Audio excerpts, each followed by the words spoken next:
Hi guys, it's me Cheche and welcome sa aking panibagong video.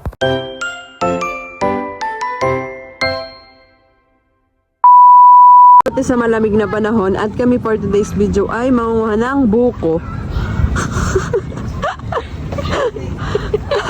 For today's video ay mangunguha ng Go Tots, kaya mo yan Tots.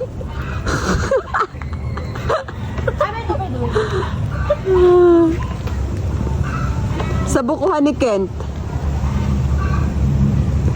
Huwag daw nilalay yung kamote.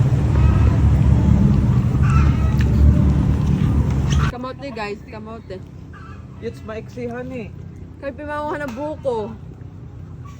Buko. Nung araw na yan ay medyo maambon-ambon. Tapos ay naisipan naming magbuko. Kakatapos lang din namin diyan magkain ng nilagang kamote. At kita naman ninyo na kami ay nakain pa diyan ng nilagang kamote. Ay diyan ay nangunguha na si Toto ng buko. Tapos tinitingnan muna niya. Nagtatry muna siya kung yung bagay sakto lang. Kung hindi balubi at hindi din naman gango. Di yung sa punong iba ka kaming mga nakalima. Nakakatuwa lang pag talaga pag dito sa probinsya at kahit kailan mo gustuhin na uminom ng sabaw ng buko ay maaari ka lang kumuha sa tabi-tabi diyan ng buko. Unlike sa ibang lugar ay kapag gusto mo ng sabaw ng buko ay bibili mo pa, ay dito ay hindi mo na bibilihin.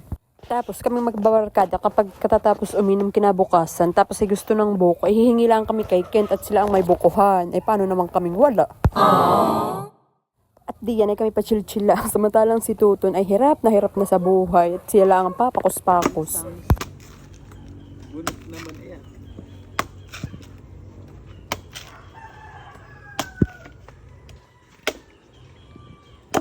Ay, gango. Wow. Yun nakuha namin diyan ay gango. Kaya naman bayan at pinagtulungan na ng dalawa para makakuha ng saktulaang hindi matigas. Sila hirap na samantalang kami bayan lang sa gedli at pakain-kain ng mga person. Ako na may takakailo at say gustong-gusto siya ang kukuha ay hindi naman kahit liit na liit. Ay bayan at nagpapatutor pa kay Tuton kung paano manguha. Maigi naman at kahit papaano ay effective yung turo ni Tuton kay Ilo at bayan nakakuha na nga sa Ilo. Mga 3 ang abag ni Ilo.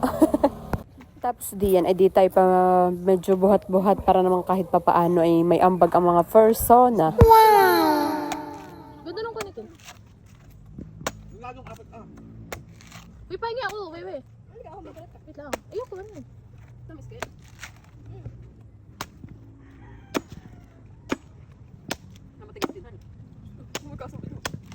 Aba, ay wala na ang ambag ay siya pang malakas uminom. Sa kasamaang palad nga naman ay lahat ng nakuha namin dun sa punong iyon ay lahat ay gango. Kaya ang ending, ba napakinabangan lang ay di yung sabaw ng buko. Di ba akin mo nga? Makaubos na akin yan. Buti pwede. Usog ka riyan. Sigas na. Ang totoo ay si Tuton talaga ang punong abala dito sa bidyong ito. Siya ang bida. Ganda-ganda mo nga diyan.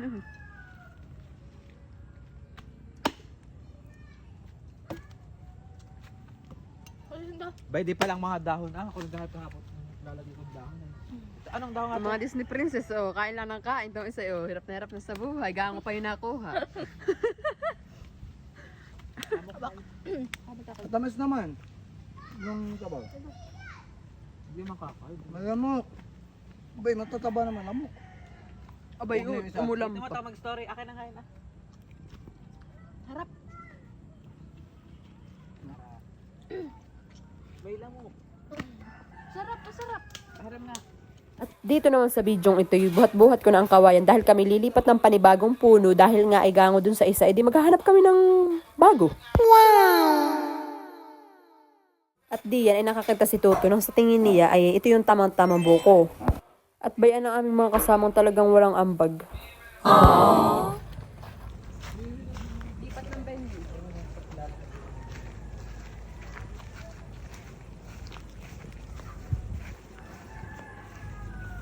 Paano ilag?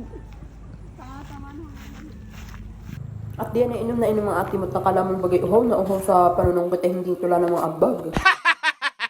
At bukod sa akin ay si Wiwi talaga ang sulit diyan na talagang walang humpay ang kakakait si Iloy natutulala na. At pagkatapos manguha ay talaga namang wala pa rin hiwat kakakain. Na para bang sobrang pagod na pagod sa Dami ng kinuha pero wala naman talagang naging ambag kundi yung tawalaang. And hanggang dito na lang muna guys at kayo muna yung makakain na. Please don't forget to like, share, subscribe. Bye-bye!